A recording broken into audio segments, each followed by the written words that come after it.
Bonjour, bonsoir plutôt, bonsoir à tout le monde. On est le 18 mars 2023, la date de l'assassinat du président Marien Ouabi. Et cette date qui marque le commencement des crimes politiques au Congo-Brazzaville. Donc c'est une date à ne pas oublier. Le 26 mars 1977, c'est une date qui doit être marquée dans l'histoire de notre pays. Donc je tenais à souligner ça aujourd'hui pour qu'on ne puisse pas oublier. Partagez le direct s'il vous plaît. Je tenais à souligner ça aujourd'hui pour qu'on ne puisse pas oublier.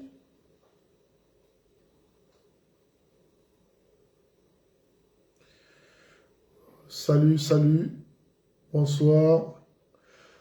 Partagez le direct, on a eu un peu de retard parce que j'ai eu un contretemps. J'ai eu à déposer des gens à l'hôpital, donc ça m'a fait perdre du temps. Normalement, ce direct devait commencer à 22 heures, mais j'ai dû accompagner des compatriotes, une femme congolaise à l'hôpital parce que elle a eu un souci avec son gamin, donc j'ai eu un peu de retard. Excusez-moi, mais on va quand même faire ce direct-là aujourd'hui parce que l'interview du colonel Mbaou m'a un peu glacé le sang. Donc partagez le direct et on va commenter tout ça.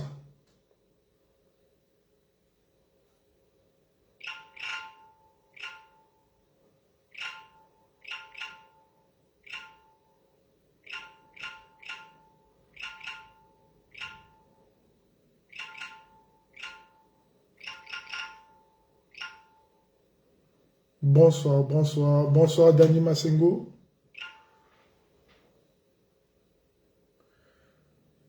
Partagez le direct s'il vous plaît.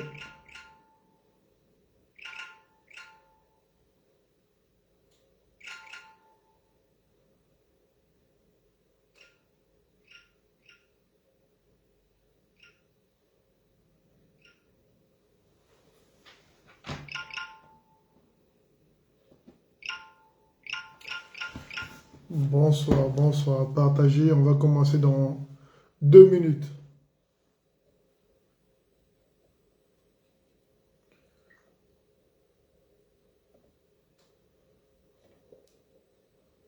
On va commencer dans 2 minutes.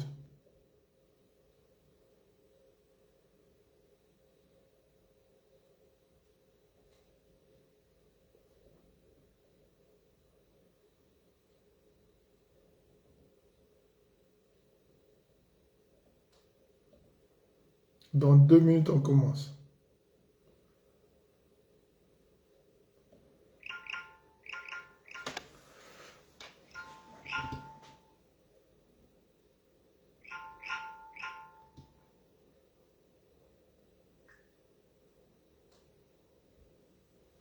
Dans 2 minutes, on commence, hein, s'il vous plaît.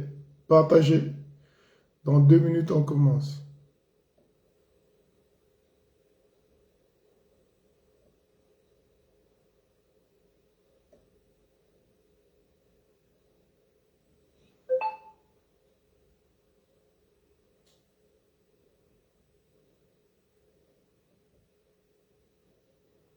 Dans 2 minutes, on commence.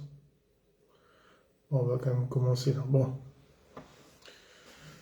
Partagez, on va commencer.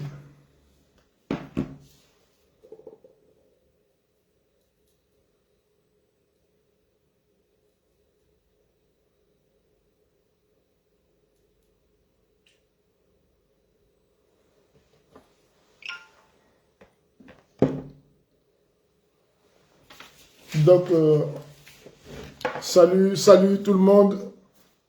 Il se fait un peu tard, mais on va quand même le faire. Et les gens pourront suivre quand ils voudront. Bon, vous avez tous suivi l'interview du colonel Mbaou, parce que pour moi c'est un colonel, il n'a jamais été nommé général. Quand il a fui la guerre du Congo, il était colonel. Donc il est venu s'auto-proclamer général à l'étranger.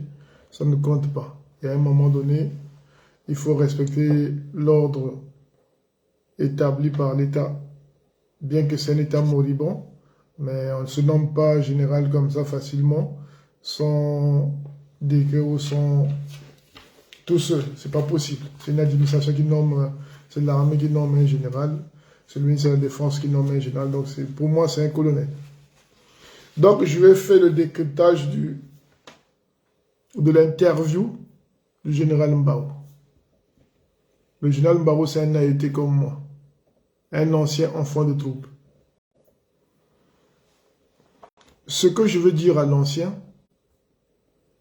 Mbao Ferdinand, ce que je veux dire au colonel Mbao Ferdinand, dans le contexte du Congo-Brazzaville, dans notre pays où il y a eu beaucoup de morts, où il y a eu beaucoup de crimes gratuits, où il y a eu beaucoup de biens matériels cassés, où il y a eu beaucoup de viols, où il y a eu beaucoup de tragédies, où il y a eu beaucoup de violations des droits de l'homme, et qu'on a été un acteur majeur de ce chaos politico-militaire au Congo-Brazzaville, la moindre des choses quand on prend la parole, c'est d'abord reconnaître ses fautes et demander pardon.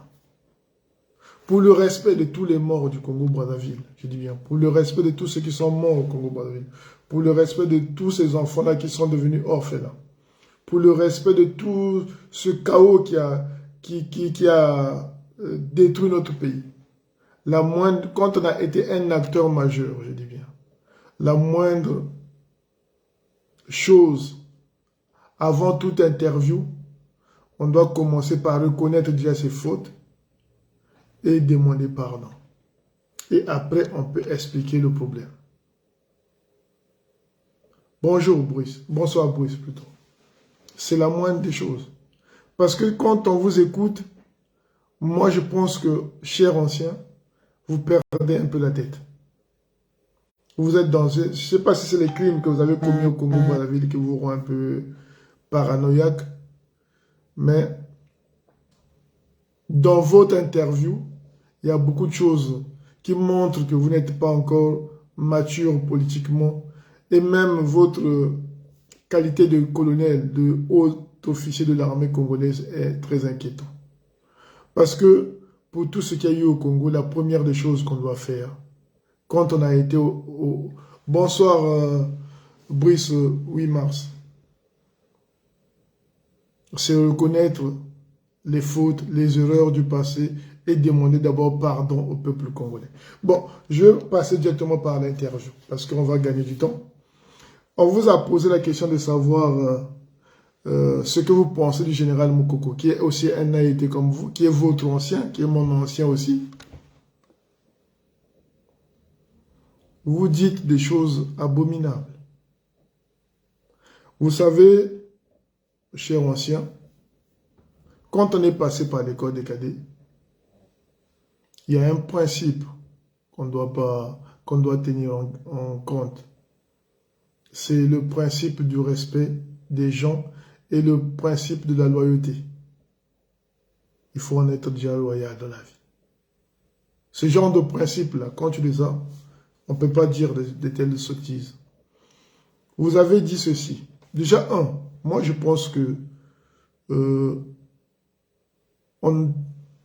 quand vous voulez vous mesurer à quelqu'un, il ne faut pas attendre que cette personne soit à terre ou soit terrassée par la maladie pour en profiter. C'est la lâcheté.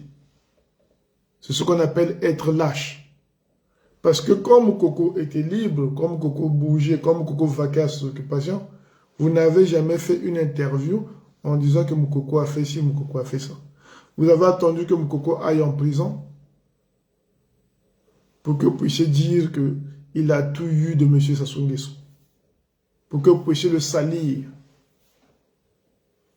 Maintenant, moi, je vais vous corriger quand même. Parce que chez nous, on dit, un enfant peut jouer au tam-tam et un grand peut danser. Je vais essayer de vous faire danser un peu.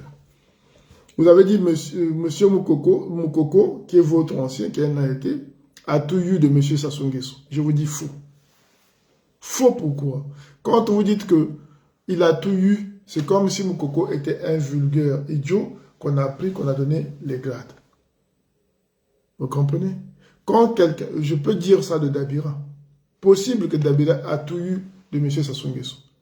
Mais Moukoko n'a pas tout eu de M. Sassou Nguesso. Moukoko a été un enfant né à Makwa qui a eu son concours sans M. Sassou Nguesso pour entrer à l'école militaire, qui a fait ses devoirs et ses examens à l'école militaire pour jusqu'à aller à Saint-Cyr sans avoir besoin de M. Sassou Nguesso, qui a étudié à l'étranger sans avoir besoin de sa tête qui a fait que, pardon, excusez-moi, que Moukoko soit officier supérieur de l'armée. Parce que si vous n'êtes pas intelligent. Quand on dit que il a tout eu d'un homme ou il a tout eu d'une femme, c'est qu'il est venu sans rien, tête vide, bras cassés, jambes cachées, puis on a tout fait, on a financé pour qu'il arrive là. Non. Quand quelqu'un va à l'école, quand un Congolais aujourd'hui va à l'école, il devient médecin. Ici en France, il est médecin, il dit, bon, demain je rentre au Congo. L'expérience qu'il a acquise ici, qu'il rentre avec au Congo-Brazzaville, pour aller travailler à l'hôpital. Et s'il travaille bien à l'hôpital, il soigne bien les malades, qu'à la fin qu'il soit nommé ministre de la Santé, il ne doit rien à M. Sassou Nguesso. M. Sassou Nguesso a besoin de s'il le nomme parce qu'il croit en ses compétences, qu'il peut apporter quelque chose à la nation. Je ne sais pas si vous arrivez à faire la différence. Quand on doit quelque chose, il a tout eu de M. Sassou Nguesso, il a tout eu de M. Sassou. C'est comme s'il n'était rien et on l'a bombardé là où il est. Non. Il n'avait pas d'autre choix de le mettre là où il fallait parce qu'il avait des compétences. Donc c'est donnant. Je prends tes compétences, tu prends le poste et voilà. Dans toutes les sociétés, c'est comme ça. Aujourd'hui même, si vous voyez Poutine, il y a des grands officiers russes qui travaillent pour Poutine. Mais ils font leur boulot républicain, sans rien d'autre. Parce que c'est des Russes. Ces gens-là ne doivent rien à Poutine, ils ont été formés, et Poutine est présent, et ils obéissent à l'ordre établi. Donc, M. Mbao, moi je pense que ce que vous dites, c'est faux déjà là-bas. Donc quand vous commencez par là, je sens que vous avez un problème avec cet homme-là. Et c'est lâche d'attendre qu'il aille en prison pour dire ce que vous avez dit. Maintenant, avançons. Vous avez encore dit que, j'ai noté, hein, parce que là, j'ai noté un peu. Vous avez dit,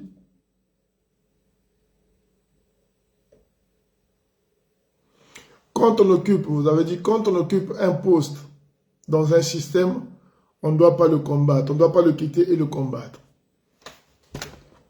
L'ancien. Je ne vais pas être grossier parce que tu en as été. Je vais faire simple aussi là. Je crois que vous avez un point avec l'histoire. Vous n'êtes pas quelqu'un de très... Vous savez, quand vous faites la politique, la meilleure des choses que vous devez commencer par comprendre, c'est l'histoire. Quand vous faites l'histoire, la philosophie, vous êtes beaucoup plus avancé en politique que d'autres personnes. Mais vous avez un manque criard plutôt de l'histoire. Vous ne connaissez pas l'histoire du monde. Vous ne connaissez pas l'histoire du Congo. Vous ne faites pas attention à l'histoire. Tous ceux qui font tomber des régimes, en général, c'est les mêmes gens du régime. C'est rarement une force étrangère est rentrée dans un pays pour renverser un régime. Ça ne marche pas. Pour mieux combattre un système, il faut être d'abord à l'intérieur et on s'extirpe. Ce n'est pas parce qu'on est dans un système qu'on participe à un système qu'on le cautionne. Non. Lénine, sa famille, Lénine lui-même était de la haute classe russe à l'époque du tsar. Il a vécu ce système-là. Il s'est extirpé, il a combattu ce système, il a vaincu. De Gaulle. De Gaulle était général sous Pétain. Il occupait un bon poste sous Pétain. À la Deuxième Guerre mondiale, De Gaulle a dit non. Il est parti se cacher à Londres. Il a appelé les Français à la révolte et il a fini par avoir raison. Mais De Gaulle, tu ne vas pas dire que De Gaulle était dans le système était pétainiste, il a travaillé pour Pétain, donc lui aussi il est responsable. Non. Pourquoi? Tout le monde vient du système. Vous avez été du système, vous aussi. Parce que vous avez été lieutenant, vous avez été capitaine, vous avez été commandant, vous avez été lieutenant-colonel, colonel. Dans le même système de M. Sassou Nguesso. Mais ça ne veut pas dire que vous êtes... vous êtes complice. Non. Vous êtes dans votre pays, il y a une dictature qui est là. Ben, chacun fait ce qu'il peut pour survivre à la dictature. C'est quand on sent qu'il y a des moyens pour faire tomber cette dictature, pour ramener du renouveau dans un système. Et c'est à ce moment-là qu'on combat ce système. Et c'est ce que Moukoko a fait. Il a vu le système, il a connu le système à l'intérieur. Il a vu le changement du système avec la conférence nationale et à la fin, il a combattu le système. Alors, donc, votre raisonnement ne tient pas. Je peux vous citer beaucoup de gens. Poutine, c'est le même système de celui qui était là avant. Il est président de la Russie, il a tout changé. Voilà, vous n'allez pas dire que Poutine et Elstine qui étaient là avant, c'est la même chose. Non. Vous n'allez pas dire que Gorbatchev, quand il a fini son mandat ou quand il n'était plus président de Russie, c'est des Russes, des étrangers qui sont venus comme... Non. Si vous lisez comme ça l'histoire, c'est que vous allez rien comprendre et vous allez vous mélanger les pinceaux plus tard. Et à la fin, si un jour il y a la réconciliation au pays, vous allez commettre les mêmes erreurs. On va gagner du temps, on va passer. J'espère que là, je vous ai bien répondu.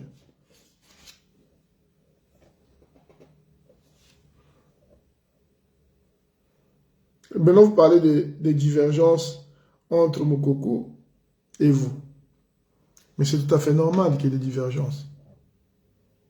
Dans un monde, s'il n'y a pas de divergences, c'est que soit c'est la dictature ou c'est un monde idiot. Dans un monde où les gens vivent, où les gens sont intelligents, c'est un combat d'idées.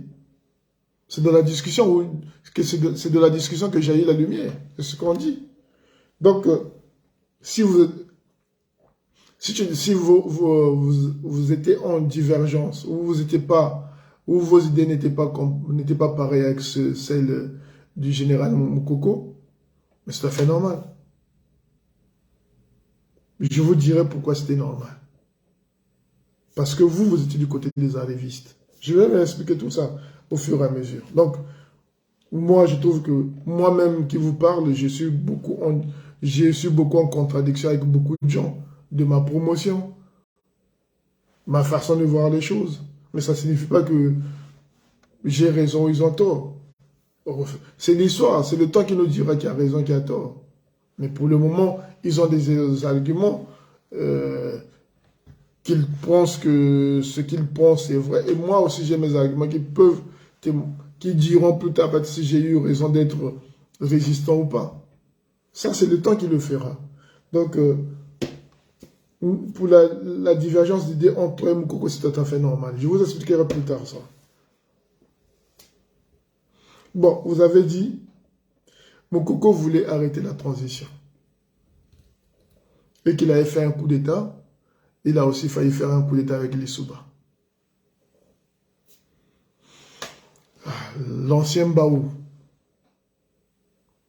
Sachez une chose. Quand on a été acteur, je vous répète, quand on a été acteur de la situation politique au Congo, pour le respect de tous les Congolais, je pense que vous avez le droit de dire la vérité. Ne manipulez pas l'histoire, ça ne va pas vous arranger et ça n'arrangera pas le reste des Congolais. Il faut écrire l'histoire telle qu'elle est. Il faut reconnaître ses torts, ses erreurs et ce qui n'a pas marché pour que demain, on ne puisse plus faire les mêmes erreurs. Mais n'essayez pas de tirer la couverture de votre côté parce que vous avez fait une guerre, vous avez rendu le pays pauvre à une époque où il y avait déjà les téléphones portables. à une époque où il y avait des caméras. Donc tout le monde a vu et tout le monde a côtoyé la mort. Je vais vous donner un exemple. Le Congo, c'est un petit pays. Donc on se connaît tous, au fait. Regardez, vous êtes un AET, moi je le suis. Et vous avez côtoyé des gens que moi j'ai côtoyés après, qui m'ont donné aussi un témoignage de vous. Je vais vous citer tout ça, j'avance. Donc vous dites qu'ils voulaient arrêter la transition. La transition de Milongo, il y a eu des couacs, je crois au niveau des nominations, bien sûr. On voulait changer, il y avait un poste clé qu'on voulait changer dans l'armée. Et les militaires n'ont pas voulu ce poste-là et il y a eu un petit soulèvement. Mais pendant ce soulèvement, vous oubliez que Nkombo était du côté des militaires. Parce que moi, j'étais au Congo. Prenez les vidéos de Nkombo quand il passait à la télé pour dire à Milongo de devenir la capitale. Moi, j'étais dans le bataillon qui a ramené Milongo là, Baonda. Baonda, quoi. Tout le monde était là-dedans pour ramener Milongo à la primature. C'était pas un coup d'État. Ne montez pas. Il y a eu des tensions dans l'armée. Et Moukoko, étant chef d'état-major, il était le seul à parler. Mais ça, c'était pas un coup d'État. Maintenant, à l'époque de Lissouba, il n'a jamais fait un coup d'État à l'époque de Lissouba, monsieur. À l'époque de Lissouba, Moukoko a intervenu quand il y a eu blocage entre Lissouba et Kolela. L'opposition et le pouvoir, la mouvance. On les a fait asseoir dans une salle et Moukoko leur a intimé lors de trouver une solution pour sortir de la salle. Mais ce n'est pas un coup d'État, ça. Parce que s'il n'avait pas fait, vous aurez continué à vous entretuer avec les partisans de M. Bernard Kolela. Et pour l'avoir fait, pour vous avoir intimé lors de trouver des solutions entre Kolela et Lissouba, à la sortie de ça, c'est là où il a commencé à avoir des problèmes. Vous l'avez enlevé à son poste et vous êtes allé casser sa maison à Château d'Eau, où il y a eu même un gars du corps qui avait été tué. Ça, vous voulez oublier ça aussi? Il faut que l'histoire soit écrite de façon véridique pour que les générations futures ne puissent pas faire les mêmes erreurs que vous. Donc, je vais continuer par là. Monsieur Mbaou, ça aussi c'est faux.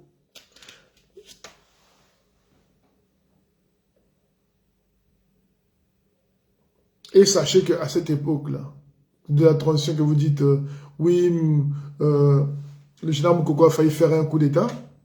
Sachez qu'à la transition de Milongo, vous les gens de l'UPADES, parce que vous étiez de l'UPADES, en tout cas vous avez un penchant, vous n'étiez pas de l'UPADES, mais vous savez que vous avez eu un penchant pour ce parti-là. Vous l'avez défendu ce parti-là.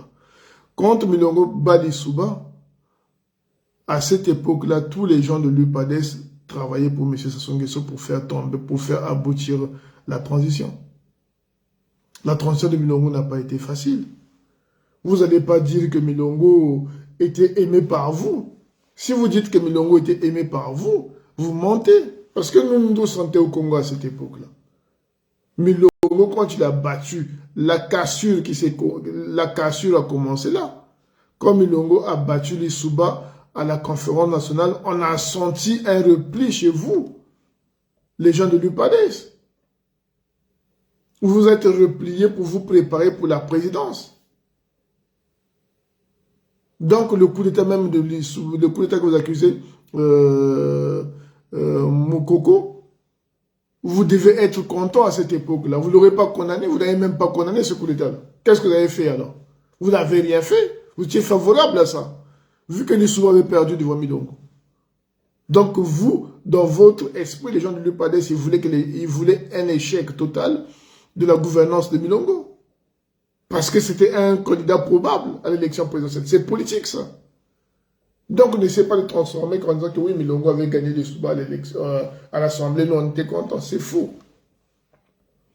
Ça vous a permis de bien vous préparer, de bien connaître le système politique et de voir par où il fallait avancer pour gagner le pouvoir. Et si Milongo avait très bien travaillé, vous savez que Lissouba aurait eu un échec. Donc, il fallait tout faire pour que la transition soit dans un état chaotique ou plus ou moins chaotique pour que l'UPADES puisse prendre le dessus. Ça, c'est des calculs légitimes politiques. Je peux les comprendre. Donc, ne venez pas aujourd'hui dire que Moukoko a fait un coup d'État, vous étiez content, ou vous avez barré la route. Vous n'avez rien barré la route. Ça, c'était plus bénéfique à vous. Maintenant, je passe. Parce que il y a beaucoup de choses que vous avez dit qui ne sont pas responsables. Maintenant, je passe. Vous avez dit quoi?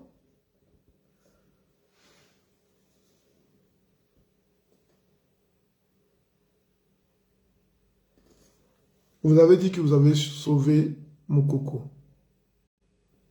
Ce qui est fou. Et vous avez dit que Moukoko vous a beaucoup menacé pendant la transition et qui s'est comporté de façon irresponsable, on veut dire, je résume, dans sa manière de faire pendant le pouvoir de Lissouba et même avant. Mais moi, je vais vous dire dans cette histoire-là, vous avez fait pire que tout le monde. Vous avez fait pire que tout le monde, monsieur Mbaou Ferdinand. Je vais vous rappeler un fait. Vous avez kidnappé Anganga Edouard, un AET, Safoula. Vous, pendant que vous étiez directeur de la sécurité de M. Lissouba, avec vos troupes, vous avez kidnappé Safoula, qui est un AET de Mofla. Vous l'avez kidnappé Anganga Edouard et vous l'avez torturé, vous avez failli le tuer. Si Moukoko n'était pas intervenu, vous aurez tué Safoula. Parce que vous avez accusé Safoula de faire passer les armes chez Kolela. Parce que Safoula travaillait comme, je crois, aide de camp chez Kolela, Bernard. Et vous l'avez accusé de tous les maux pour le kidnapper. Vous l'avez kidnappé à Nganga Edouard et l'ancien Safoula, aujourd'hui qui est mort au père à son âme. Il a eu la vie sauve que grâce à l'intervention de Moukoko. Mais vous l'avez torturé presque amoché. Il est sorti là-bas presque mort. Un AET qui kidnappe un autre AET. Et vous parlez de quelle solidarité des AET? C'est vous qui êtes à l'origine de la fissure de la solidarité des AET. Faire kidnapper un AET, ça peut y arriver. Mais le torturer jusqu'à ses parties intimes.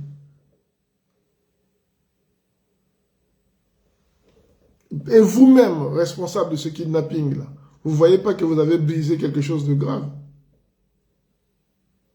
Dans votre système-là encore, je vous donne un exemple encore que vous avez fait qui est barbare. Vous avez attrapé un AET vivant pendant la guerre, qu'on appelait Nchiri. Nous, on l'appelait Benz Baron. C'est mon ancien, que j'ai trouvé en 5e. Vous l'avez attrapé vivant. Vous l'avez emmené à l'état-major. Benz Baron, Nchiri. Quand on attrape quelqu'un vivant, un militaire de surcroît vivant, on le fait prisonnier. Mais vous l'avez quand même abattu. Tué et jeté son corps au fleuve. Où est la solidarité des AET que vous parlez là? Il n'y a pas. C'est vous qui avez brisé cette solidarité-là. Parce que vous êtes des arrivistes. Parce qu'aujourd'hui, vous parlez comme si vous étiez quelqu'un de bon. Mais hier, vous n'étiez pas comme ça. Hier, vous étiez quelqu'un de puissant, de hautain, de violent.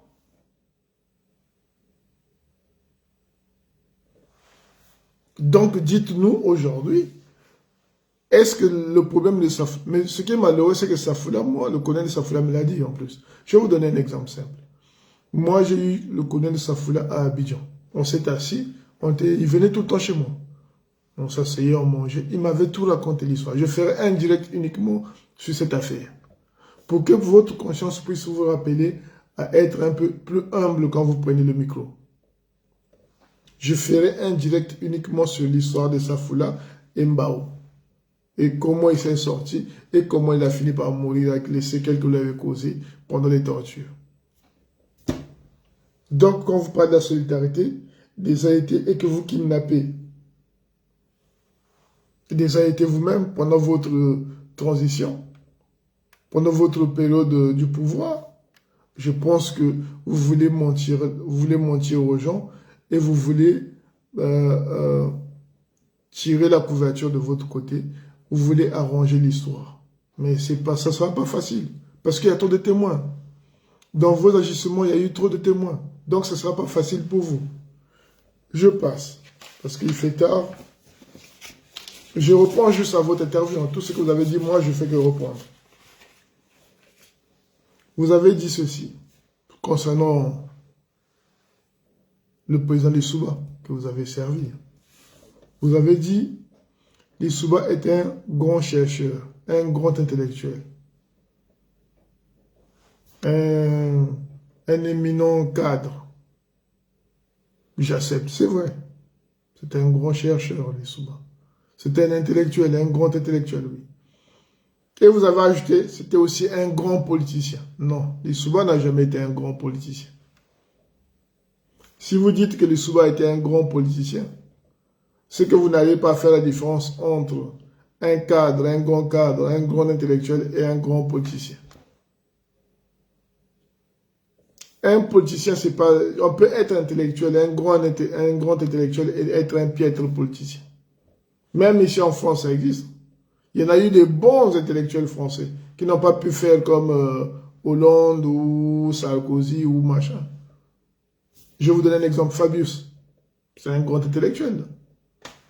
Et alors, en politique, qu'est-ce qu'on retient de Fabius? Celui qui était maire de Bordeaux ou je sais pas, de machin, comment on l'appelle les maires? Celui qui s'était un peu... qui a voulu être candidat et puis il a perdu là. Il a même été à un moment donné au Canada, avec l'affaire Chirac là. Il était condamné, il est parti au Canada, après il est revenu. Bon, il y en a beaucoup en France, ici, des grands intellectuels qui ont été des mauvais politiciens. Donc ne dites pas que Lissouba c'était un grand politique. Lissouba n'a jamais été un grand politicien. Pour la simple raison qu'il a perdu 2 fois devant Sassou Nguesso. Je vous explique. Sassou Nguesso l'a mis, monsieur Sassou Nguesso, excusez-moi, il l'a mis en prison 1 fois. À l'époque, vous avez dit, hein, Bongo l'a sauvé de la prison en 77 ou je ne sais pas quoi. Là. Et la 2e fois, il a ravi le pouvoir. En 97. Donc, où est le bilan politique de Lissouba? Lissouba a commencé la politique depuis longtemps. Mais face à M. Sassou Nguesso, il a perdu. Tous les combats qu'il a menés contre M. Sassou Nguesso, il les a perdus. Vous dites ceci. Et puis, il y a une contradiction dans votre... Vous dites ceci, que M. Sassou Nguesso avait choisi de soutenir M. Lissouba parce qu'il savait que s'il avait soutenu Koléda, ça aurait été difficile pour lui de le conquérir le pouvoir.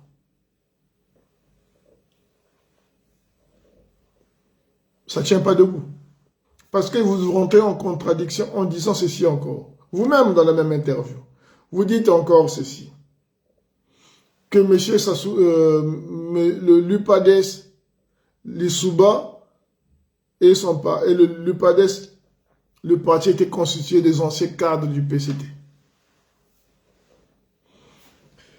Mais donc, ça signifie que si Sassou Nguesso avait choisi de soutenir Pascal Lissouba, c'est parce qu'il avait reconnu ses anciens amis du PCT à l'intérieur.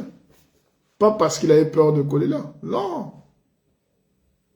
Parce que vous le reprenez vous-même à la question. Vous dites que non, si M. Sassou Nguesso avait soutenu Lissouba, il avait fait alliance avec Lissouba, c'est parce qu'il savait que s'il avait fait alliance avec M. Koléda, il aurait été incapable pour lui de le conquérir le pouvoir. Donc, c'était un calcul, c'était une alliance de manigance. C'est le mot que vous avez utilisé. Une alliance de manigance. Mais après, vous dites que l'UPADES, les cadres de l'UPADES venaient du PCT, c'était des anciens cadres du PCT.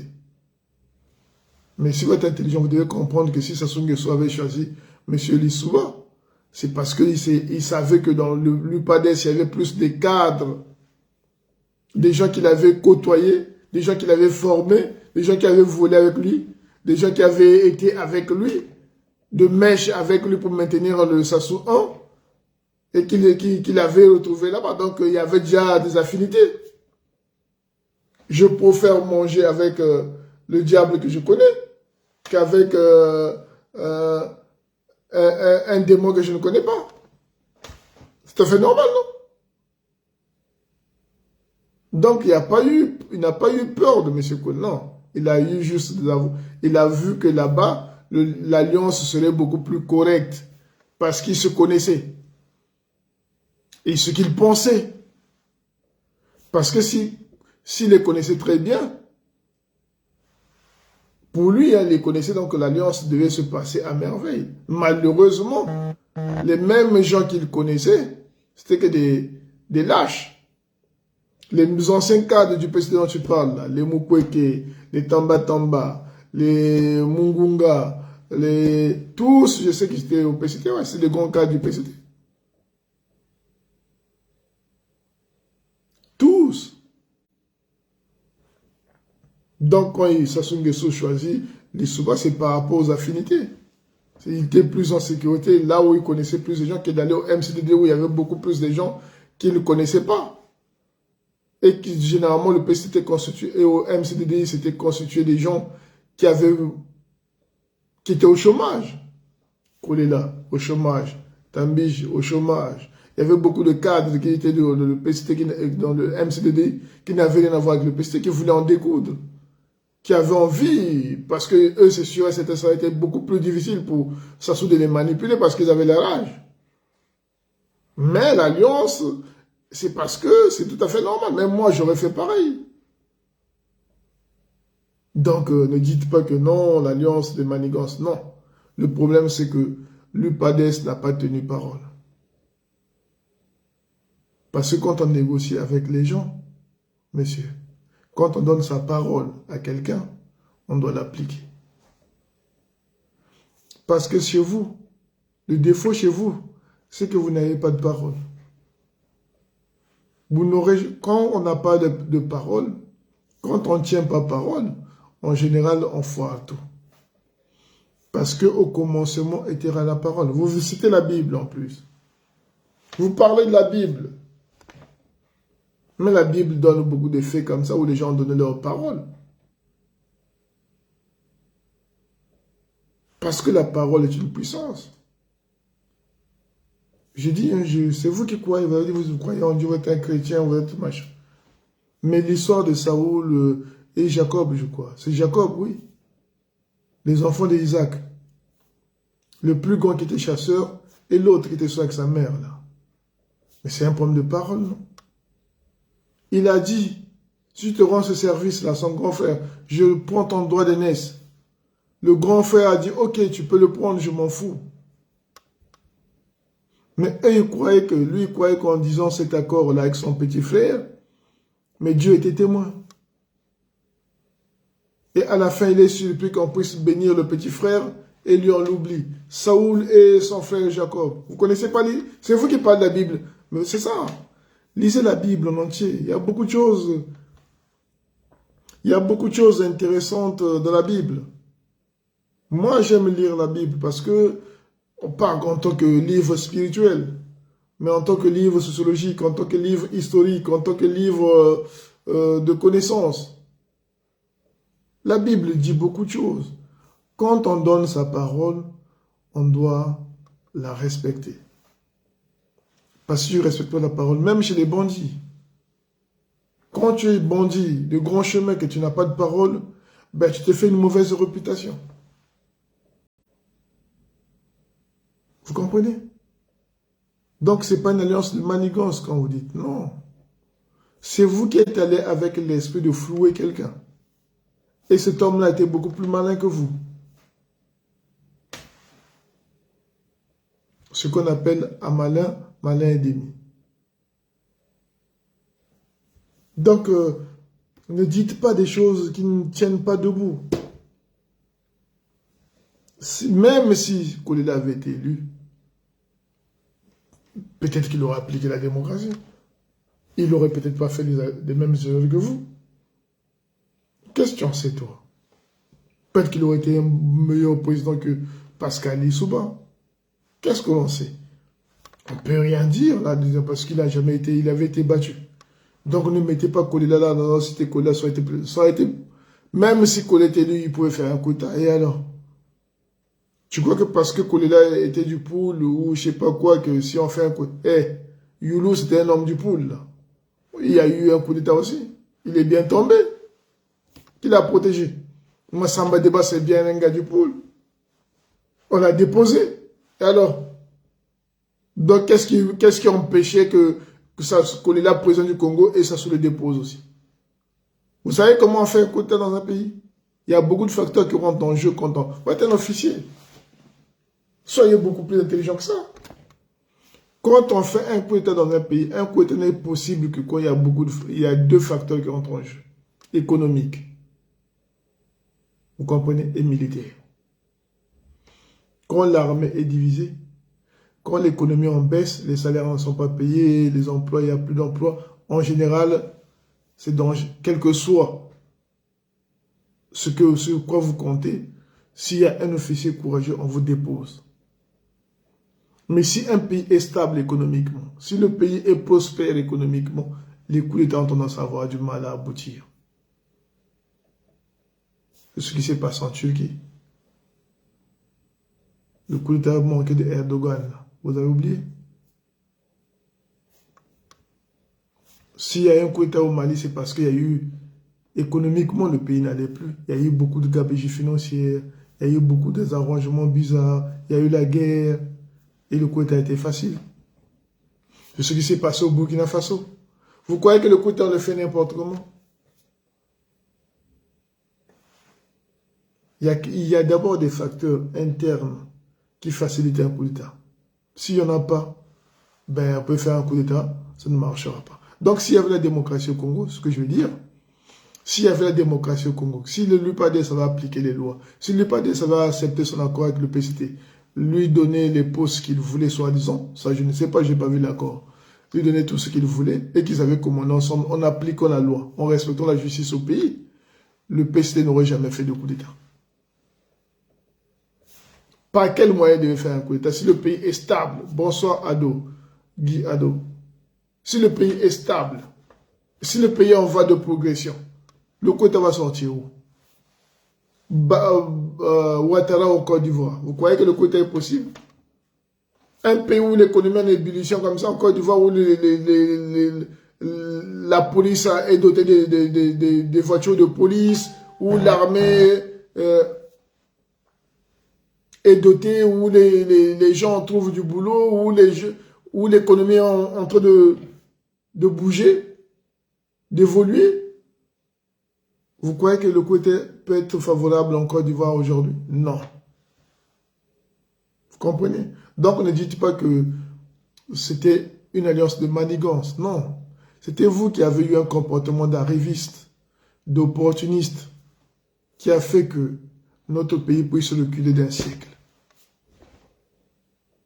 C'est pourquoi je vous dis, si vous aimez bien ce pays-là, si vous aimez le Congo-là, dites la vérité aux gens. Dites la vérité aux Congolais, parce que cette vérité-là va nous sauver tous. Nous verrons ce que vous avez fait comme erreur, et ceux qui viendront derrière pourront sauter les pièges. Mais si vous venez toujours avec cette optique à dire, nous on a été là, on a bien fait, moi je suis le colonel Mbaou, ça ne va pas arranger les gens. Moi, tel que je peux vous insulter aussi. Je peux faire comme vous, l'arrogance, l'impolitesse, parce que j'ai perdu des parents dans cette guerre. Nous, on n'a jamais été politique dans ma famille. On a perdu des parents, on a perdu des biens, on a subi des humiliations, sûrement des viols aussi dans ma famille.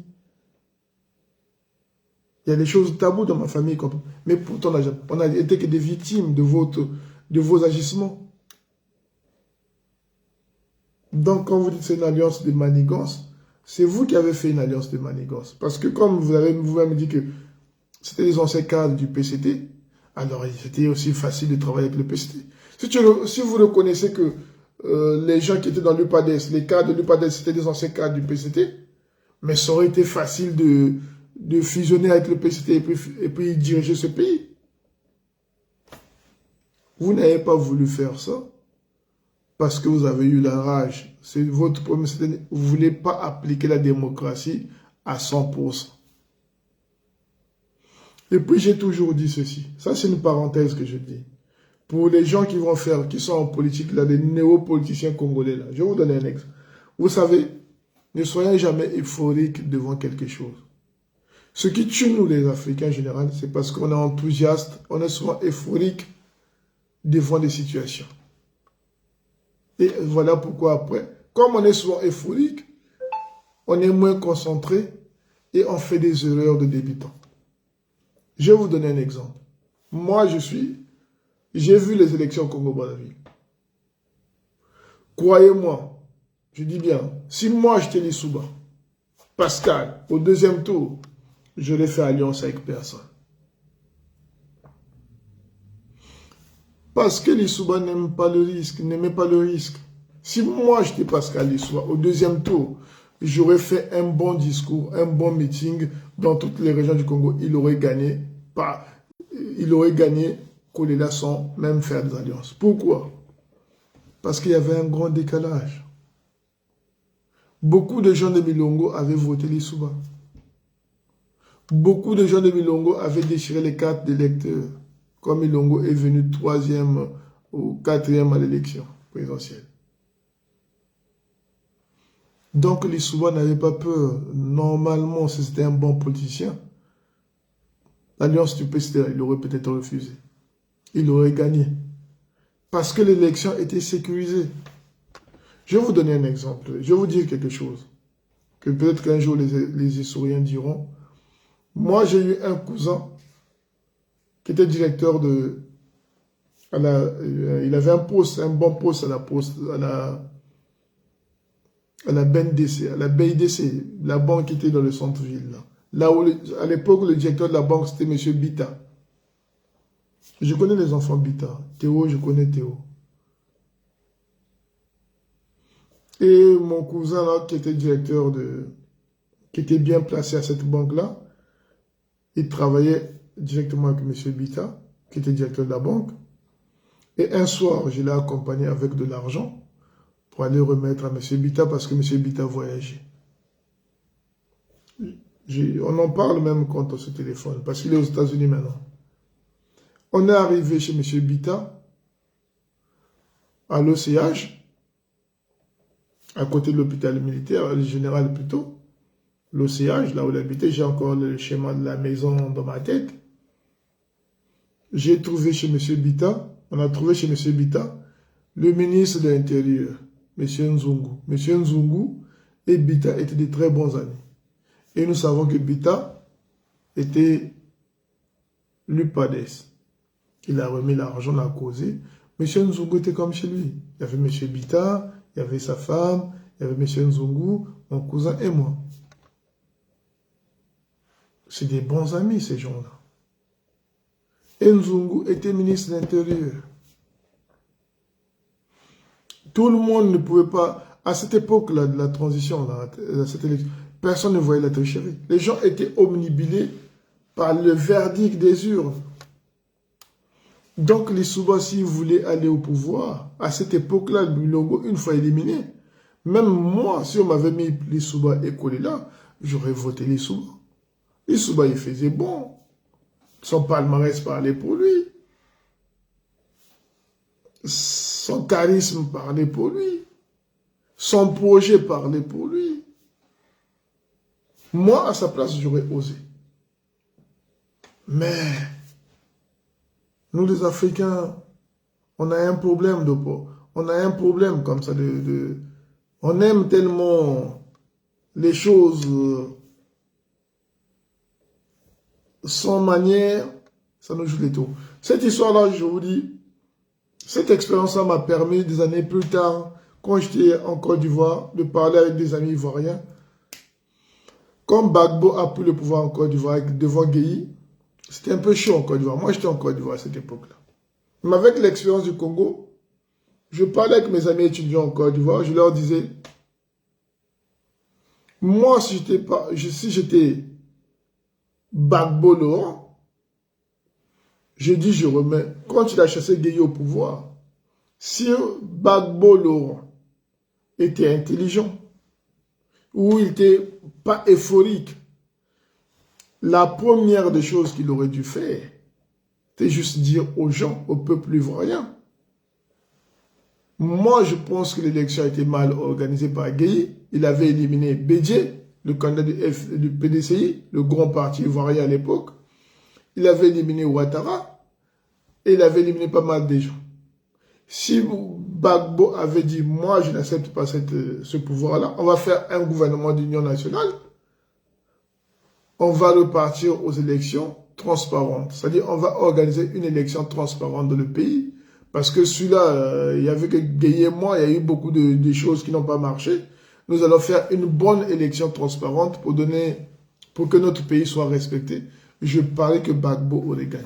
Parce que moi, quand j'étais en Côte d'Ivoire, Gbagbo était l'opposant qui faisait l'unanimité. C'est-à-dire c'est le seul qui pouvait battre Ouattara à cette époque-là. Mais Gbagbo, il est noir. Il est comme nous. Il n'y a pas beaucoup de technique. Il a pris le pouvoir chez Gueye. Il a imposé aux autres qui n'étaient pas allés aux élections. C'est là où les grèves ont commencé. C'est-à-dire, dès qu'il a pris le pouvoir, là, qu'il s'est positionné quand Ouattara et Bédié lui ont dit que ce pouvoir-là, non, il faut qu'on refasse les élections. Quand Gbagbo a refusé de refaire les élections, qui s'est dit non, moi je suis président de la République, j'ai gagné Gueye Robert, machin. Il avait divisé ce pays-là. Parce que quand pour chasser Gueye Robert, Gbagbo avait oublié qu'il y avait des gens de Ouattara, il y avait des gens de Bédié qui étaient aussi à la rue. Il n'y avait pas que les gens du FPI qui étaient à la rue. C'est toute la Côte d'Ivoire qui était sortie pour chasser Gueye Robert du pouvoir. Donc quand il se maintient au pouvoir, effectivement, ça fait des cassures dans la société ivoirienne. Et tout, on a vu la suite après. Tout le long du mandat de Gbagbo, ça a été que des coups d'État, des situations militaires, des situations de coups d'État, des situations de violence. Parce qu'il n'y avait plus d'équilibre. Voilà pourquoi une petite chose qu'on pouvait régler à l'amiable, ça a donné ça. De Gaulle, quand il est venu au pouvoir en France, il a organisé des élections. La 5e République, il ne s'est pas imposé président de la France. Il est allé devant comment on appelle ça? Les élections présidentielles en France. Il a gagné ces élections. Et il s'est maintenu au pouvoir pendant tous les mandats qu'il a eu à faire. Il n'a pas dit, moi j'ai fait la guerre, je suis général. Non, ils sont entendus. Et il est parti aux élections. Et voilà. Donc parfois, vous, c'est ça qui vous a manqué, M. Mbao. Ce n'est pas la faute des gens. Vous étiez des arrivistes. Vous avez rêvé l'argent. Vous n'avez pas vu le Congo à ce moment-là, M. Mbao. Vous avez vu vos intérêts à vous. L'argent, les postes clés, la gloire, sans effort. Comme on dit en Lari, Ratan Kotololo. Quand le début est faussé, en général, ce qui suit, ce n'est que catastrophe. C'est important le début. Quand tu vas quelque part, le début, c'est important. Quand on rate le début, dans toutes les sessions, quand on rate le début, généralement, on le paye cash. Donc, ce début-là, l'alliance avec, dans votre interview, là, l'alliance de manigance que vous parlez là,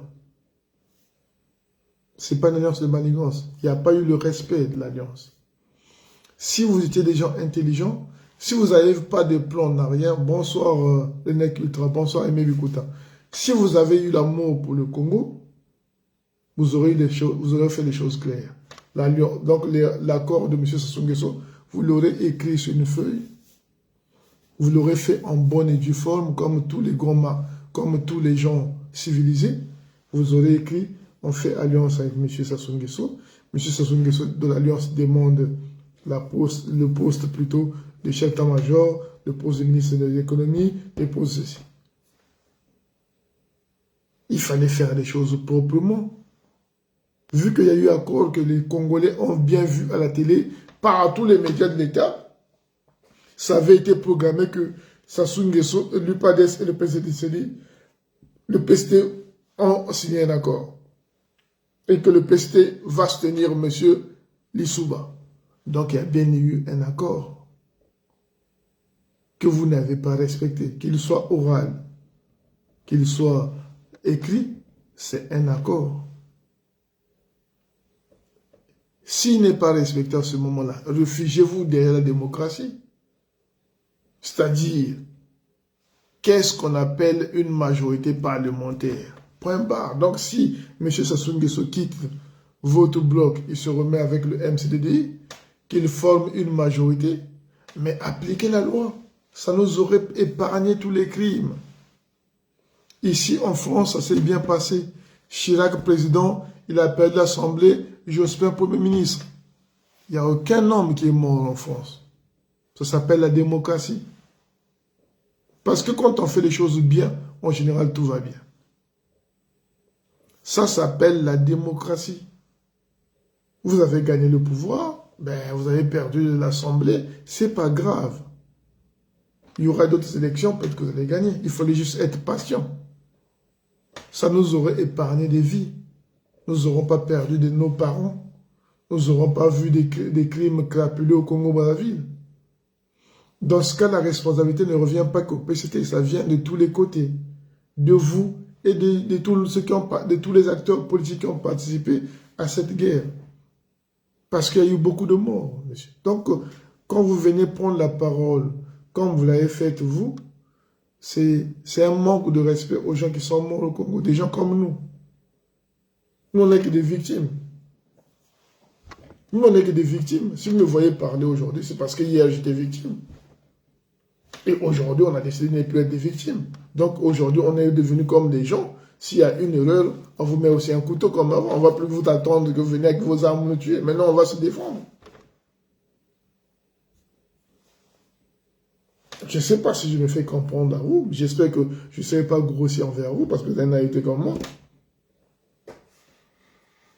Et puis, j'avance. Donc là, j'espère que je me suis fait comprendre. Je veux dire, je vous donne tous les arguments possibles. Si vous voulez débattre, on pourra débattre tout le temps que vous voudrez. Je suis ouvert au débat. Mais je pense que là, je fais soft. Hein. Je n'ai pas voulu aller dans des conditions plus dramatiques. Mais bon, on est des gens civilisés, on va faire ça comme ça. Comme on est tous deux des Haïtiens, on va faire ça comme ça. Maintenant, vous dites qu'il n'y a pas d'armée au Congo-Brazzaville. C'est une armée au service des Mboshi. Ah, ancien. Vous êtes un Haïtien, vous, ancien. Un Haïtien ne doit pas parler comme ça. Un Haïtien ne doit pas parler comme ça. Parce que nous, on est des Haïtiens, on a grandi dans un internat où il y avait toutes les ethnies du Congo-Brazzaville, où on s'est soudé les coudes les uns et les autres.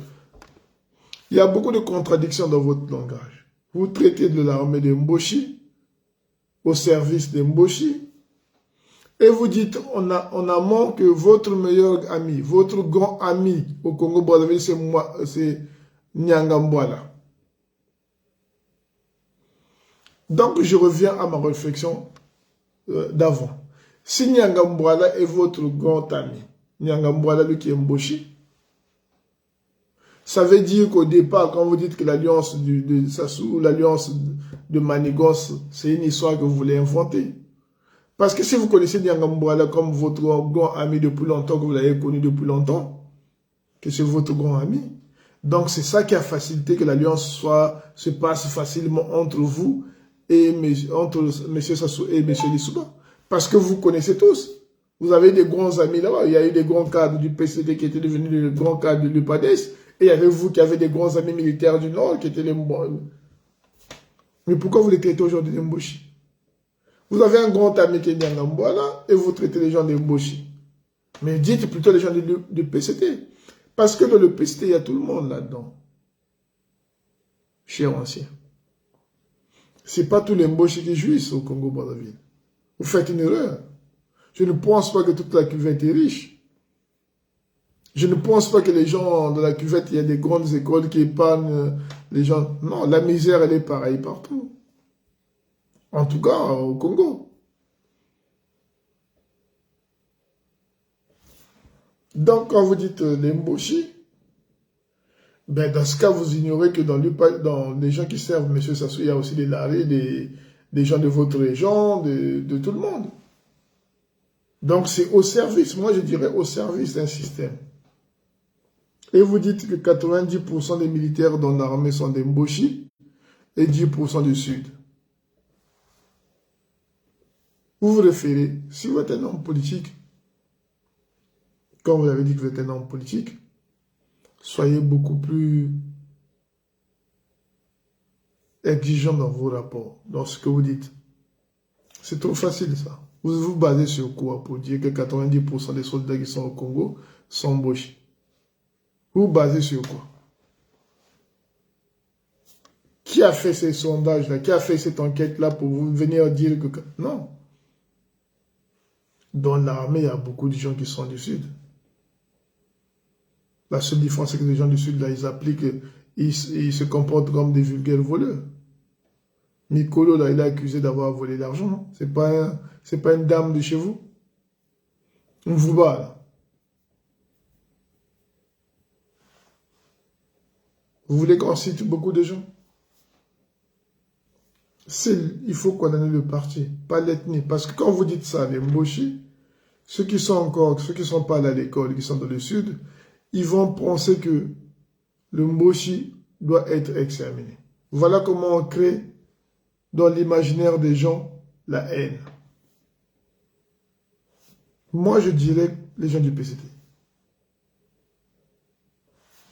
Parce que dans le PCT, il y a tout le monde qui sont en train de se goinfrer sur le dos des Congolais. Toute cette pagaille-là est organisée par tout le monde. Et les responsables, nous les connaissons tous. Donc, soit tu cites les responsables de ce chaos politique, militaire, économique, social, que d'indexer une ethnie. Ça signifie que vous préparez des gens à examiner d'autres personnes. Au Congo, il n'y a pas d'éducation. Donc, il y a des termes en tant que politique vous ne devez pas utiliser. Mais bon, c'est pas grave. C'est vous qui le dites. Donc, vous avez dit encore quoi? J'ai noté tout ce que vous avez dit. Donc, je sais ce que j'ai noté que j'ai trouvé un peu tordu.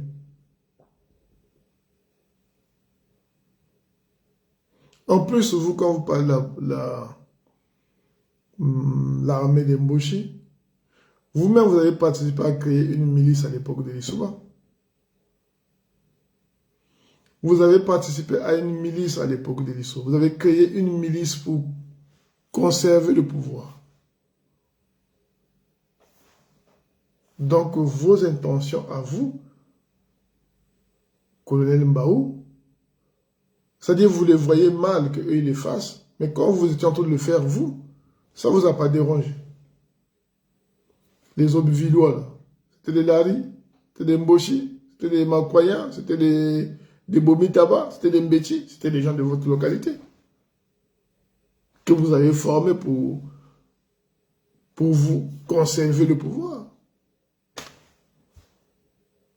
Donc, c'est pour ça que je vous dis, si vous ne faites pas une prise de conscience, vous allez encore tuer les gens dans ce pays-là. Parce qu'à vous entendre, c'est comme si vous étiez des saints. C'est comme si vous n'avez rien à voir. Vous avez tout bien fait et que les autres sont venus pour tout hypothéquer ou pour tout casser. Non. Vous avez mal fait. Et quand on fait mal, la première des choses qu'on fait, c'est demander pardon. Pour que ça se refasse plus. Pour que partout, c'est comme ça que ça se passe. Chez des gens civilisés. Mais ce que vous faites, vous, c'est de nous montrer juste que le PCT nous a mis à terre. Et c'est leur faute à eux. Ils sont tombés du ciel, ils ont cassé tout le système. Non. Vous vous êtes comporté de façon primitive. Vous êtes comporté comme des primitifs au pouvoir et ça a donné ça. Si vous étiez des gens concentrés, vous étiez des patriotes, des gens qui voulaient que du bien au peuple congolais, on n'en serait pas arrivé là. Maintenant, je passe. Et puis arrêtez de dire les gens du Sud, parce que hier au Congo, le combat a commencé entre Sud et Sud. Les premières barricades, nous, on les a subies dans le Sud. Les premiers crimes de politique à l'époque de l'UPADES ont été commis dans le Sud. Les gens du Sud sont tués entre eux. Donc, M. Mbarou ne venait pas parler du Sud parce qu'il était responsable de la cassure du Sud. Il y a eu beaucoup de morts à Bakongo du côté des militants de l'UPADES et du côté des militants du MCDD. Moi, j'avais des voisins Bayaka. Ils ont dû fuir. Ils sont devenus Aubevillois et les gens sont partis chez eux. Ils ont dû fuir, leur maison avait été cassée. Mes voisins immédiats. Ils avaient, vous savez comment ils s'appelaient Ngoma? Vous savez que Ngoma, c'était des gens de Sibiti en plus. Ngoma, il y en a chez vous, il y en a chez nous aussi. Donc vous voyez qu'on a la même matrice. Mais vous avez tout fait par votre mauvaise politique à faire combattre les deux peuples qui se connaissent bien, qui ont les mêmes noms, qui ont la même racine. Parce que vous voulez le pouvoir à tout prix. Les Ngoma, c'était mes voisins de Bayaka de Sibiti. Leur maison a été cassée par des gens qui sont sortis, je ne sais pas, nulle part, parce qu'ils voulaient à tout prix s'attaquer à cette famille-là. Mais Dieu merci, ils étaient déjà partis. Et il y a des gens comme ça aussi dans le Niveau-Land qui sont du pool, qui ont subi les mêmes choses, maisons cassées, tuées ou je ne sais pas moi, à cause de votre mauvaise politique. Donc il faut savoir assumer son passé pour bien corriger l'avenir. Mais ce que vous voulez faire, vous, c'est vous dire que ce que nous on a fait, c'était bon, c'est eux les mauvais. Non, monsieur. Et votre naïveté, vous. Vous êtes allé au Congo. Vous-même, hein, vous avez quitté la France pour aller au Congo. Arrivé là-bas, ils vous ont arrêté et après, ils vous ont libéré. Même pas un an en prison. Vous avez fait, je crois, 1 mois ou 2 mois. 1 mois, et vous avez été libéré. Maintenant, moi, la question que je me pose, M. Mbao, je vous ramène à l'époque de l'Issouba. Quand vous étiez chef, êtes-vous sûr que si c'était l'inverse, vous avez attrapé, vous, Mbao, quand vous étiez un colonel du Nord qui avait fui, qui est rentré au pays, vous l'avez attrapé, vous l'aurez libéré, vous l'aurez peut-être tué. À votre époque, à vous, vous tuez les gens. Vous ne l'avez même pas libéré de prison. Mais vous êtes parti de vous-même au Congo-Brazzaville. Ils vous ont arrêté. Vous avez dit que vous êtes allé au Congo-Brazzaville pour aller voir la tombe de votre père. Vous prenez les gens pour des cons ou quoi? Moi, mon père est mort au Congo-Brazzaville. On l'a enterré, je ne suis jamais allé voir sa tombe. Parce que je sais que si je vais là-bas, je peux être arrêté. Moi, mon père est mort, je suis déjà en France. Je ne suis jamais reparti là-bas, dans ce pays-là. Le Congo que vous avez cassé, vous, moi, je ne suis plus jamais reparti. Ça fait au moins 25 ans, 30 ans que je n'ai jamais mis les pieds au pays.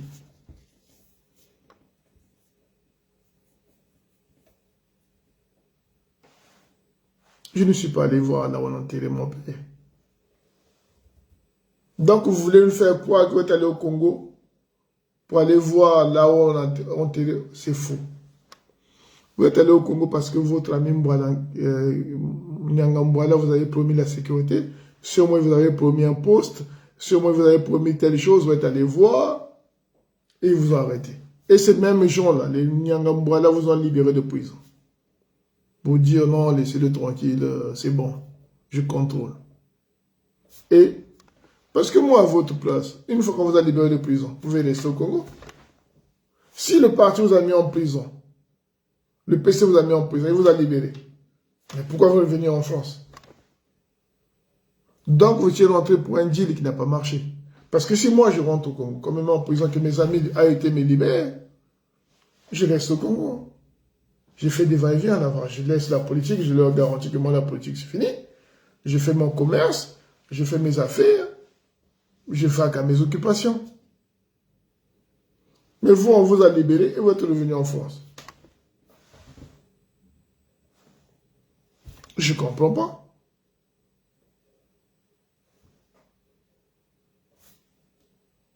Moi, je suis ici opposant. Mon rêve, c'est un jour de rentrer dans mon pays. Si je rentre, quand même une semaine en prison, après on me libère, je reste au pays. Je n'ai pas encore couru pour venir en France. Mais vous, votre truc là, d'aller au Congo, on vous arrête, on vous libère, on ne peut pas savoir quel deal vous avez fait. Comment on vous a libéré? Pendant qu'il y en a qui mettent, Paulin Makayana a fait 3 ans en prison. Lui, c'est un civil. Il est rentré au Congo comme vous. Ils l'ont arrêté, il a fait 3 ans d'emprisonnement. Vous partez. Même pas un mois, on vous libère. C'est que vous êtes plus puissant que Paulin Makaya. C'est que vous avez des bons amis au PCT plus que Paulin Makaya. Parce que Paulin Makaya, même en étant anglais, par son passeport, ça n'a pas empêché qu'il reste 3 ans en prison. Mais vous n'avez pas fait 3 ans en prison. 2 semaines, 3 semaines, plus, c'est au moins 1 mois que vous avez fait en prison.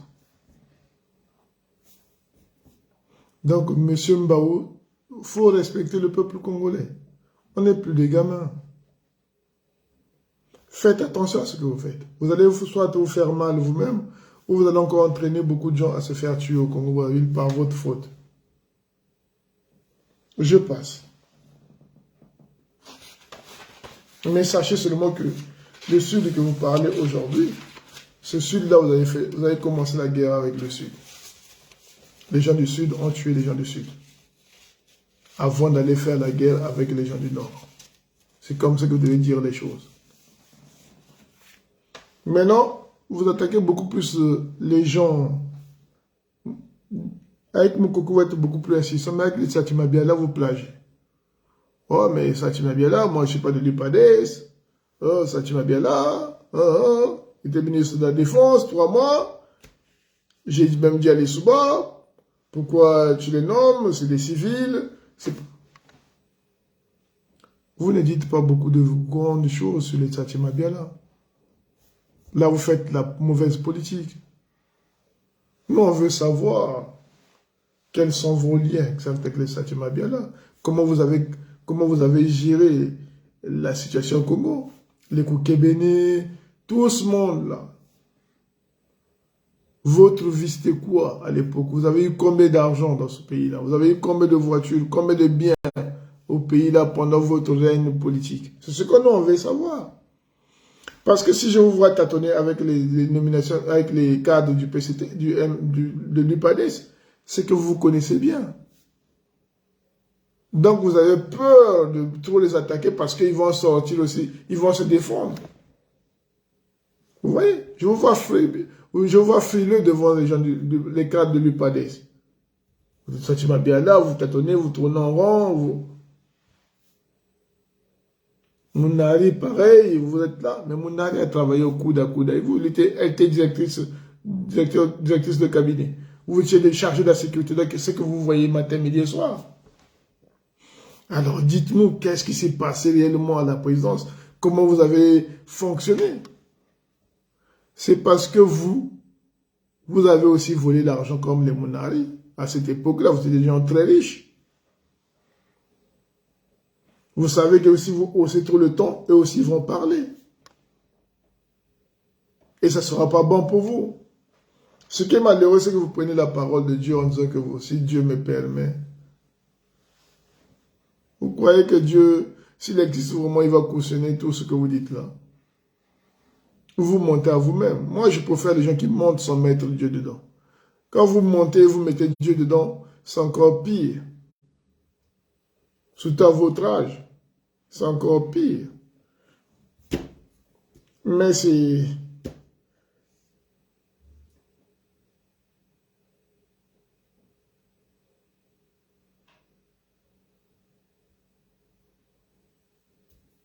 Donc, n'allez pas dire aujourd'hui aux gens que Moukoko a fait des coups d'État, que Moukoko a fait ceci, que Moukoko ait ceci, que Moukoko ait cela, c'est la foutaise.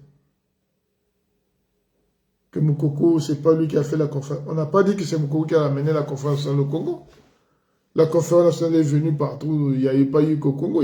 C'était un changement politique qui s'est produit dans le monde. Il y a eu au Gabon, au Bénin, il y a eu beaucoup de pays. Moukoko, lui, il a fait que sécuriser la conférence nationale. Il a joué son rôle d'officier de l'armée, de bon militaire. C'est tout ce qu'il a fait.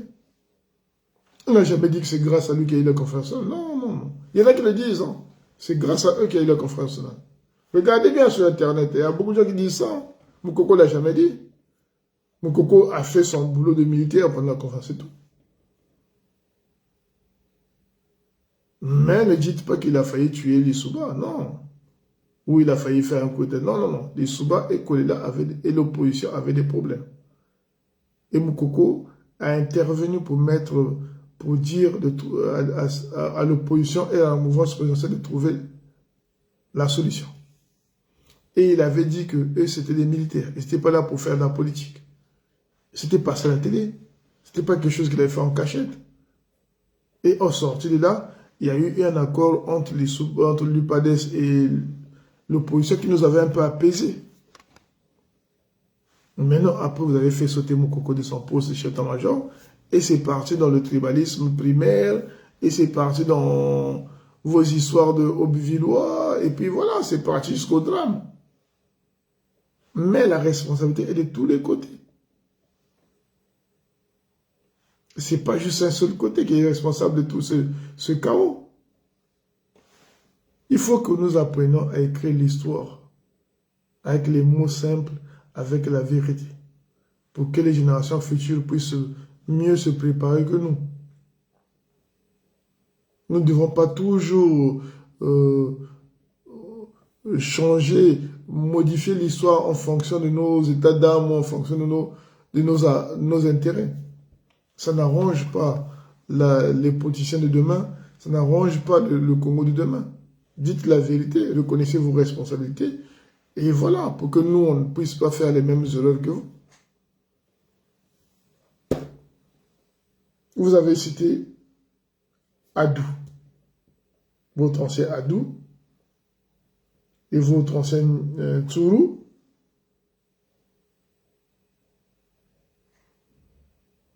Tous des gens du Nord déjà. Donc ça montre que vous avez des très bons amis au Nord. Alors. Et je pense que c'est eux qui vous ont bien sauvé la vie.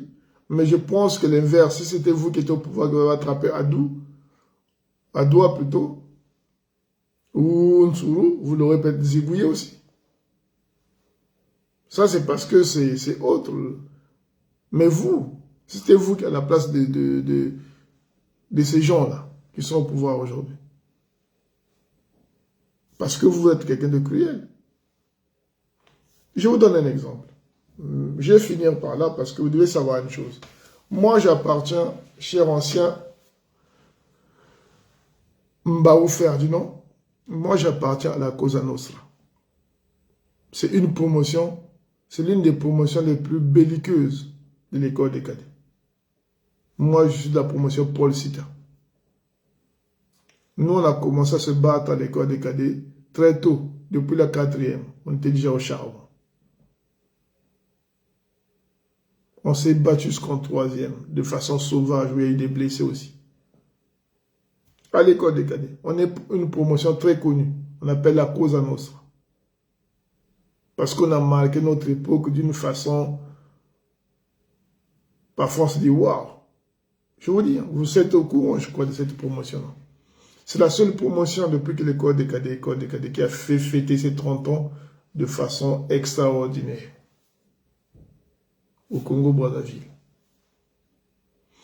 Mais si c'était chez nous, là, dans ma promotion à moi, de la Cosa Nostra, que vous avez fait ces foutaises-là à Safoula, que vous avez kidnappé, si vous avez kidnappé un gars de chez nous, de la Cosa Nostra, vous l'avez torturé comme vous avez torturé Safoula, là, vous ne serez jamais sorti en prison. Je vous dis, hein, renseignez-vous bien. Si c'était dans ma promotion que vous avez kidnappé un des nôtres, vous l'avez torturé. Si Thierry Benz Baron était de ma promotion, vous n'aurez pas survécu. Tel que je connais ma promotion là, on aurait tout fait pour vous casser les couilles. Vous avez la chance d'aller faire ces foutaises-là chez les moflas. Voilà pour vous montrer la grandeur de certaines personnes. Les moflas, eux, ils vous ont pas mis en prison, ils vous ont pas torturé. Parce que chez les moflas, il y a quand même un général. Le général Osele, c'est un mofla. J'ai vu le général Osele, le colonel Safoula, et toute leur promotion après les matchs, quand on jouait les matchs en 93, en train de regarder les plaies de Safoula. En train de se lamenter sur la douleur qu'il a eue chez vous. Eux tous, ils étaient là. Il y avait même le colonel, je ne sais pas si c'est le général maintenant, Mboulou. Non, c'est pas Mboulou, comment on l'appelle. Celui qui était ministre des Sports avant. Ça n'a été aussi. Ils étaient tous là. Moi, je suis là parce que j'ai leur gardien à l'époque. En 93, j'étais gardien des Moufla. Ils ont vu. Nous tous, on a vu Safoula dans un état lamentable. Vous l'avez torturé jusqu'à ses parties intimes. Mais eux, ils vous ont attrapé vivant, ils vous ont pas torturé. Ils vous ont même fait revenir en France. Vous voyez la grandeur de ces gens-là. Mais si vous avez fait ça chez nous, en ce moment-là, croyez-moi, vous ne serez pas. Vous serez encore en prison au Congo-Brazzaville. Pas chez nous, dans ma promotion, les gens sont rancuniers. Dans ma promotion, les gens sont rancuniers. Ils vous auraient, même s'il y avait même ils vous auraient peut-être, il y en a même qui vous auraient zigouillé. Parce que vous croyez que vous allez tuer des gens et puis vous venez vous pavaner devant les micros, raconter votre vie et que nous, on va accepter ça. C'est n'importe quoi. Vous ne respectez rien, vous ne respectez même pas les morts, vous ne respectez même pas la souffrance des gens. Vous prenez des micros, vous vous pavanez comme si vous n'avez rien fait dans ce pays-là. C'est la chance que vous avez eue. Parce que tu en face des gens comme les généraux Osele, le colonel Peleka, les Kabyléons, les anciens Kabyléons, qui était le commandant Ségon à l'école des cadets à mon époque. Tout ça, tous ces gens-là, ils sont beaucoup plus civilisés que vous. Vous avez kidnappé un ancien, vous l'avez torturé et vous avez quand même le courage de prendre un micro, de parler politique. Mbao, respectez les gens. Voilà ce que je voudrais dire. Votre interview ne sert à rien. Et vous dites que vous priez que Dieu puisse vous donner le Congo à gérer. Vous n'allez pas gérer le Congo, Mbao. Je ne crois pas en Dieu, mais je ne pense pas que vous allez gérer le Congo un jour. C'est fini pour vous. Il y a des choses, il y a des chances, il y a des choses qui arrivent de la vie qu'une seule fois. Je vous dis, il y a des choses, c'est une seule fois que vous aurez ces choses-là. Après, c'est le chemin de quoi, comme on dit. Je vous dis. Et vous croyez que vous allez commander le Congo par où? Tel que vous vivez en France déjà, on peut vous confier le Congo. Vous faites des interviews avec les journalistes de votre village, Mouyondi. Vous êtes gardé par des gens de votre région. Et vous croyez que vous allez faire mieux que Sassou Nguesso? Mais c'est du tribalisme déjà. Si même ici à l'étranger, vous êtes entouré que des gens de votre Mouyondi natal, vos journalistes sont que des gens de Mouyondi, mais ça veut tout dire que vous-même, le Congo, si on vous donne encore une chance pour le Congo, on est mal barré. Donc, chers anciens, ce que je vais vous dire à la fin, c'est qu'on n'attaque jamais quelqu'un qui est à terre. Même quand on fait la boxe, quand tu tapes un coup, que l'autre est au sol, on attend qu'il se lève, qu'on lui demande ça va pour continuer. Quand Moukoko en prison vous mettez à le charger, c'est que vous êtes un lâche.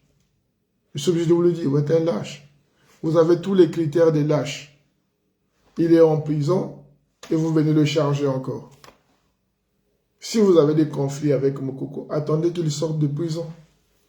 Comme ça, vous dites des choses, lui aussi donne sa version. Mais vous donnez votre version, lui ne donnera jamais sa version parce qu'il est condamné. Il est en prison, lui. Il ne peut pas parler. Donc, vous croyez que nous, on va prendre tout ce que vous dites comme argent comptant. Vous savez, quand les gens sont intellectuels, la première des choses d'un intellectuel, c'est... Voilà, c'est Ndolo. Voilà, merci beaucoup, Mangali, c'est Ndolo, le ministre du Sport. Il était là-bas aussi, mais ils ne l'ont pas tué, lui. Il y avait Ndolo. Moi-même, chez moi, je suis gardien de Moufla.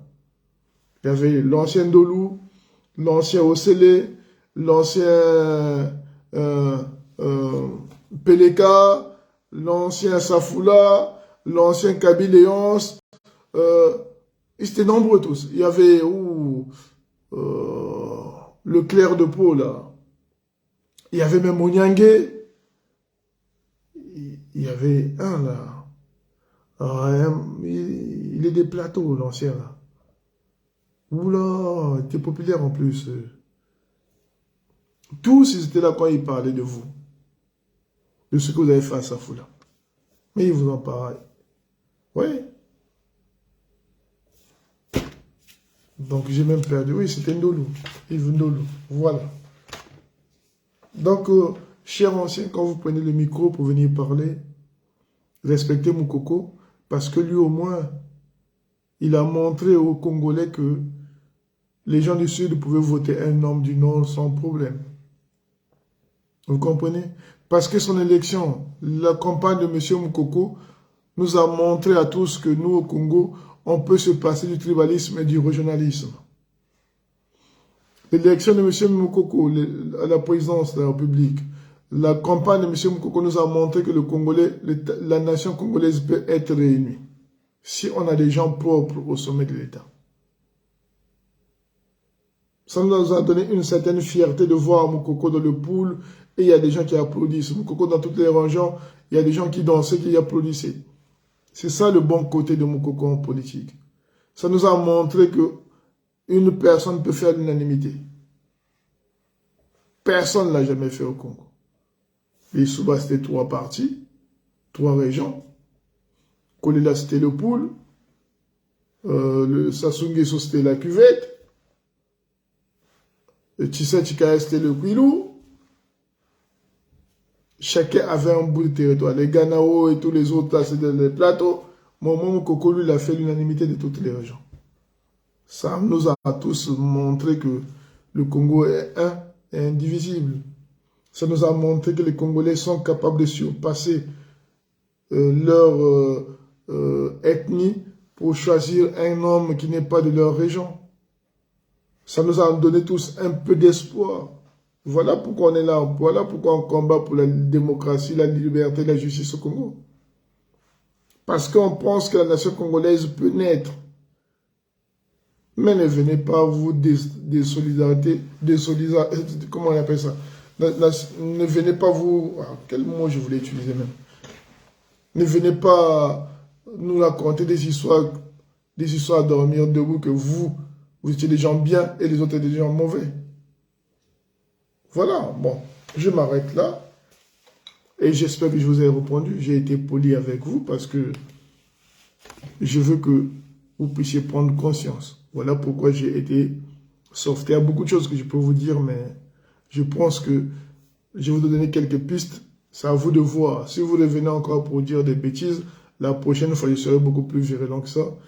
Et ça ne va pas nous rapprocher. Donc, soyez quelqu'un de loyal, soyez quelqu'un d'intelligent, soyez quelqu'un d'humble, soyez quelqu'un de patriote déjà, et soyez quelqu'un de responsable. Voilà, c'est le mot que je cherchais.